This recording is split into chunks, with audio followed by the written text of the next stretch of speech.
Hello and welcome to Glittering the Coast. My name is Angela and today I'm going to be showing you this beautiful pencil cup tumbler.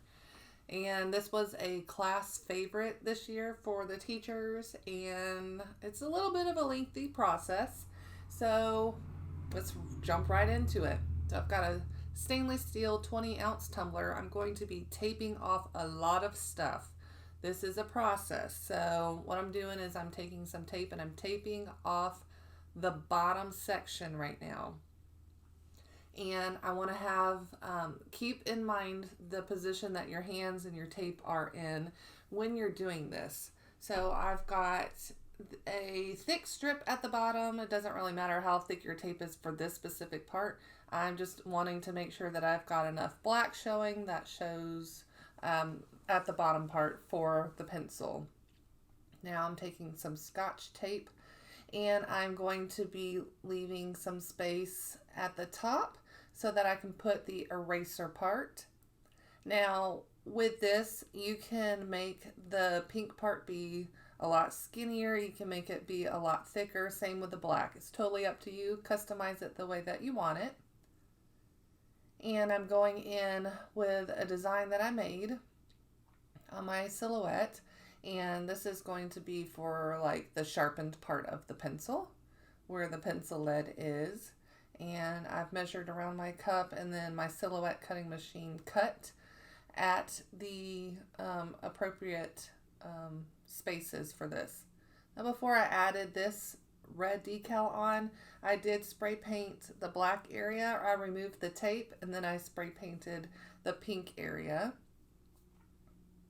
I'm just making sure that this is lined up as good as I can get it. If you have a feature in silhouette, you do have a feature in silhouette if you wanted to copy and paste and then size that image to your liking on your program. That's what I did. I just found an image on Google. It was a free image. And now I'm removing the tape around the pink part, and I'm laying down double-sided sticky tape. And this was going to be where the silver part of the pencil goes. So I'm lining this up as best as I can. That way this is nice and straight across the cup. And eventually we will be doing some pinstripes, but I want to make sure that everything lines up as smoothly and as nicely as I can. That would make less work later on down the line for me. Everything is going to be linked in the description, so if you need anything, then just pop on over there and take a look and see. I believe that tape is about 1/4 of an inch, so it's a good size for the silver part, but again, do what you want. So right now I'm taping off the bottom, and I'm going to be taping off the top because I'm going to be spray painting the silver part yellow so that I can eventually glitter that yellow. This was very, very time consuming. I'm not going to lie. I usually personally, I charge $45 for my 20-ounce tumblers.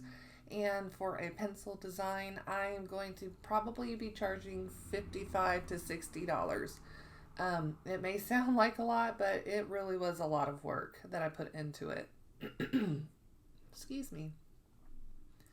So now that everything is completely dry, I'm going in with my KSResin Liquidy Split Ultra UV Epoxy. It's my favorite fast set epoxy. And for this, I had 2 orders that I was doing for 2 of my coworkers, and I was trying to get them done as quickly as I could for Teacher Appreciation Week. So I've got to get a move on here with this epoxy, and it's dried to the touch in 2 hours. You can reapply more epoxy on top of that if you want to after 2 hours, and then you can basically sand and do whatever you need to around the 4 to 6 hour mark. So your cup does not have to turn all day long with this epoxy, which is why I love it. Okay, moving quickly here, I have Sunshine Daisies from KCC Glitter.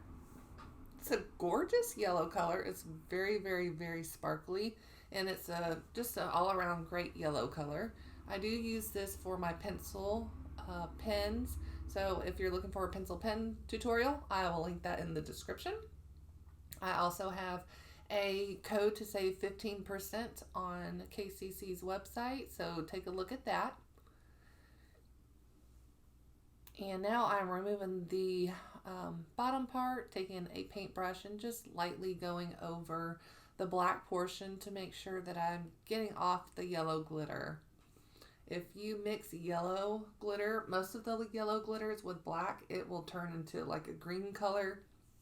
And so just for precaution, I'm making sure that the glitter is off of my black as best as I can. So I'm doing this very quickly. I switched to a finger cot and I am now putting the epoxy on the black part of this tumbler. I want to make sure that it's nice and smooth. I don't want too much I don't want too much epoxy on this so that the glitter just doesn't look clumpy. Excuse me. So make sure it's nice and smooth. Make sure you do not have too much epoxy on this. And you're going to take whatever your favorite black glitter is. And I can't remember what this one is. I just found it at a local craft store because I'm completely out of my favorite black colors. And I'm trying to stay off of the yellow as best as I can. I don't want to get the black and the yellow mixed in together because it will turn green.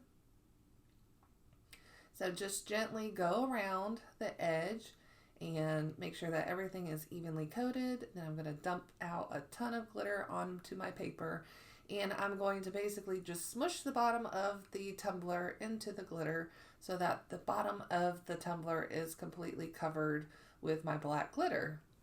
It just saves an extra step there. Make sure you're tapping off very, very well in between your coats of epoxy. And this for right now will be, let's see, we're moving on to pink. So I'm removing that. I am going in again with more epoxy just like we did with the black. I'm making sure that it is nice and smooth. I want to make sure that every single square inch of that pink is covered with epoxy, but I want to make sure that I don't have too much on. You don't want your glitter to look damp. So a little bit of epoxy goes a long way. And for this one, I'm using a color by KCC glitter called Pinkie Pie. It is a gorgeous pink, bright pink glitter. And it has a little bit of a gold, hollow, kind of iridescent color to it. It's very, very pretty. Make sure you're tapping off the excess glitter on every single layer very well so that you don't cross-contaminate as best as you can. And now I'm going to be moving on to my silver color. And what I'm doing now, I don't want any of that pink glitter getting onto the silver, I don't want any of the pink glitter to get onto the clear double-sided tape. So I'm just making sure that I remove that, and you should be wearing gloves. So do as I say and not as I do, and just make sure that you're getting off all of the extra glitter. And then we can go in with a pin. It has a pin on it. It's called a pin. And you take off the top layer of that well, I guess it's a protective coating to make sure that nothing gets on top of that double-sided tape. And I'm just pressing down a little bit to make sure that my double-sided tape is perfectly flat onto my tumbler. And this one is also a silver glitter that I didn't have anything, to give you a coat on in stock. But this one's a really pretty holographic, very shiny holographic silver. So any pretty silver that you have, go ahead and use that one. And it only took one coat to get the silver glitter to stick onto that tape. So you're welcome to go over it with Mod Podge if you feel led to, but this was perfect in my opinion. And now everything has dried for about 20 minutes before I start taking off this red vinyl. That way I'm not getting too crazy with accidentally messing up any of the black and the yellow glitters. Now, I'm warning you, I'm giving you fair warning right now. Do as I say and not as I do. This was honestly the very first pencil tumbler that I ever made. And this gold part was a complete disaster. I made 2 cups at the same time, and I hated the way that this actually turned out. But I'm showing you the steps of what I did, and I'll kind of give you an idea of what you should do. So I'm mixing clear Elmer's glue and some really pretty gold paint. What I should have done is taken that gold paint by itself at first and painted the silver parts, just like I'm doing right here. But I got a little overzealous, so I was trying to get these done quickly, and it was a disaster trying to fix this tumbler. But basically, pretend like we've already put the gold down, and now you can just skip the gold paint on the second step. You could just go in with clear glue and paint on your glue and do a very, very thin coat of that glue after the gold has dried. And then basically what I did is I went around the entire cup and I put on the gold paint with the glue inside of it and went around the whole cup and painted it and glittered everything. There were places where it was very, what's the right word? It was just way too much liquid on that tumbler at this point in time.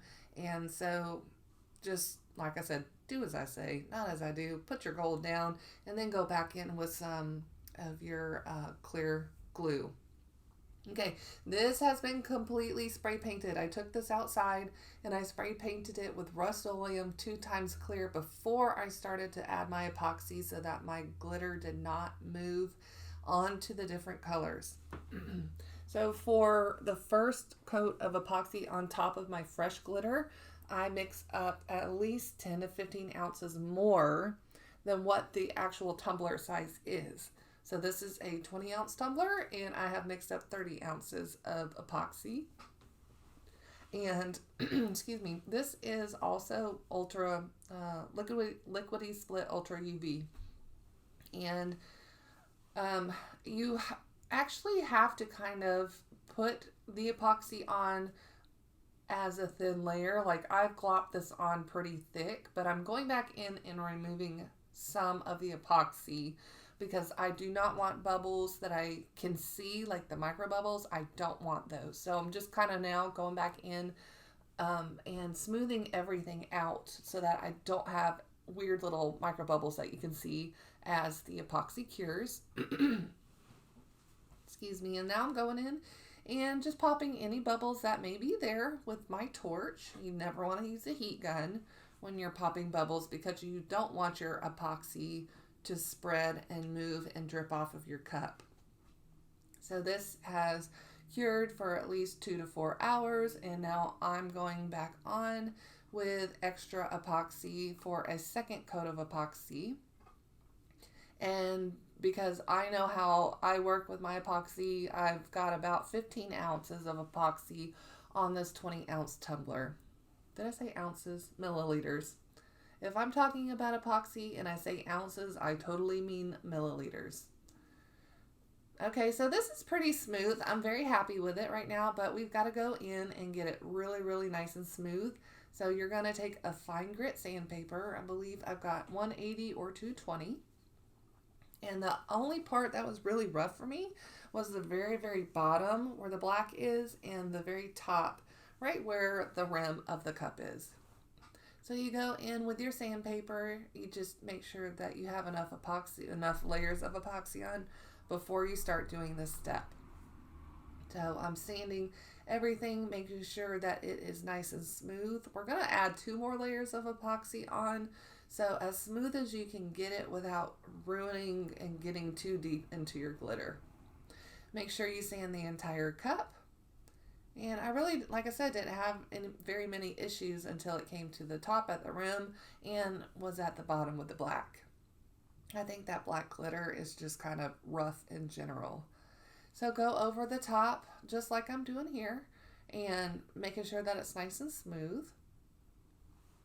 And we will be getting our X-Acto knife and going around the very, very top edges to make sure that it's nice and smooth up there as well. And if there are any drips inside of the cup, we will take our X-Acto knife and go in there and remove those as well. Excuse me. For sanding block, this is one of my favorite things to use at the very top because I can remove just enough of epoxy and make sure that I have a nice silver piece that I can see at the very, very top so that my final coat of epoxy can grab onto it. And we're going to remove excess epoxy flakes that have gotten inside of the cup, and we're taking acetone and removing any excess spray paint that has gotten into the cup as well. So take your time. You want to make sure that these cups look nice and clean for your customers. Now, after sanding, I have added on at least one more coat of epoxy before I start adding my vinyl striping, because I want to make sure there will not be any lumps and bumps while I'm putting on my striping. This is actually nail tape, and it will be linked in the description. I've got thicker nail tape and I have skinnier nail tape. So this is a thick section, and I take my X-Acto knife at the end. Excuse my big old head being in the way. I'm trying to see what I'm doing and do it right the first time. But after I lay it down, I take my X-Acto knife and I kind of just put it on top of the tape, and then I pull my tape with my other hand. I don't saw back and forth with the X-Acto knife because I don't want my tape to move. So we're doing the same thing at the top. Take your time. I'm telling you, doing pinstriping takes me probably, like doing this cup, it probably took me about 10 to 15 minutes per cup. I'm a little, I don't want to say OCD. I don't want to offend anybody, but like I am very particular in how my cups look and how they feel. So I want to make sure that the products I give out look great. So take your time on this. Now this part is sped up really fast. I edited too much, but for the gold, I'm only cutting off the top for right now. I'm laying down the gold striping and it overlaps on the bottom and it comes past the top, and I'm working at the other angle as I'm cutting off the tape. So the reason why I did that, this was my second cup that I was working on, it just worked out a whole lot better. Now I'm going back in, cutting against the angles and just removing the extra nail tape that's at the bottom of the cup. It just worked out a little bit better this way for me, and I'm telling you, the whole process for striping took 10 to 15 minutes per cup. So charge your worth, okay?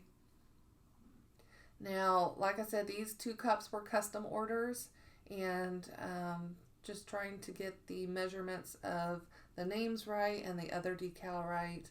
I did remove this one after I had this put on, and I made it a little bit larger. So I made this design out of my Silhouette Studio software, and it says the influence of a great teacher can never be erased, and I have it on a water slide. So basically, I have printed the water slide off. I've spray painted it with Rust-Oleum 2 times clear in either matte or glossy, and I sprayed that 3 or 4 times because I have an inkjet printer. Hopefully I will get a laser printer and I will not have to deal with that anymore. But if you've ever worked with a water slide and you're having issues, please comment and let me know what issues you're having so I can help you troubleshoot. But I had 0 issues with my water slides, and like I said, this will be linked in the description as well. So it's a really nice quality product, and I've bought several packages of these. They're really, really great. So you just take your water slide, make sure it's coming off of the paper, but you don't want it like stretchy. And then I put a little bit of water on the cup and put the water slide on top of the water in the cup and remove the backing. Now I'm just taking my squeegee, it has water on it, and I'm taking the squeegee to squeegee out any watery bubbles that are underneath the water slide. You want to make sure that there are 0 bubbles underneath your water slide, and you want to make sure that your water slide is completely dried on your cup before you epoxy, or you are going to ruin it. So this probably sat for 2 to 3 hours at the very least before I epoxied it. All right, so spray painted everything again with Rust-Oleum 2 times clear, and I'm going in with a final 2 coats of epoxy and making sure everything has been, I spray paint everything to make sure that the epoxy is not going to get underneath any of my vinyl striping or my lettering or my water slide. And just, take your time with this. Like always, we don't want to rush things. But yeah, make sure if you have any lumps and bumps that you take your sanding block and, wash with Dawn dish soap again to make sure that everything is nice and smooth and has no dust on it. Thank you so much for watching, and I hope you have a wonderful day.